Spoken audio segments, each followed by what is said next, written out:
If you're using language such as I'm working in a toxic environment, or you're saying things like this job is affecting my health, or you find that you're coming home and you're really unhappy at the end of each day, or you wake up and you dread going to work, then that's an indication that there's a problem. Okay, in this situation, you are going to need a two-part plan. The first part of the plan is to make sure you're looking after yourself emotionally, physically, mentally. And then the second part of the plan is your exit strategy. On the personal side of things, looking after yourself is probably going to be even more difficult than you might find under normal situations where you may not be feeling stressed. But it's extra important that you do make that effort under this situation. I'm going to recommend making sure you do a values exercise and stick to those things that are really important to you. Talk to your family and let them know how you're feeling and what you're planning to do. You're going to need their support, and they really will need to understand where you're at and how they can support you in moving on to either accepting the situation and trying to make it better, or moving out and getting into a different role. Have a look at your finances and work out, if you were to walk in tomorrow and throw in the towel and just quit, can you afford to do that? Now, I'm talking about, can you afford to do that financially? How long can you support yourself between now and when you might pick up the next role?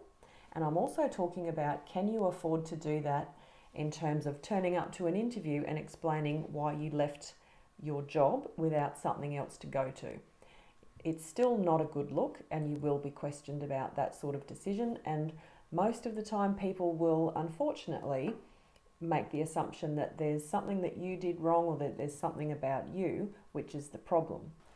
So your exit strategy will involve updating your online profile, LinkedIn, and the other social media that you have, updating your CV, working on your networking, talking to people that you know who might be able to help, applying for jobs that are advertised or that you might hear about through recruiters such as myself, polishing up your interview skills, which we can also help with, and then round the cycle goes until we see that you're in a new role. The final point just to mention that you may be thinking about is you might be considering taking stress leave.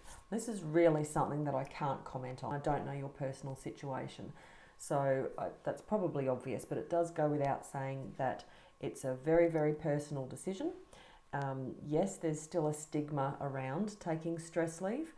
However, you really do need to take into account your own situation and any professional advice that you think necessary in working out, is that the right course of action for you going forward.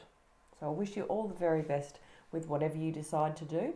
If you would like to work on a bit of an exit plan, have a look at the link that I have attached to wherever this video is uploaded. There'll be a comment section or a description section, and there'll be a link in there where you can have a look at that document.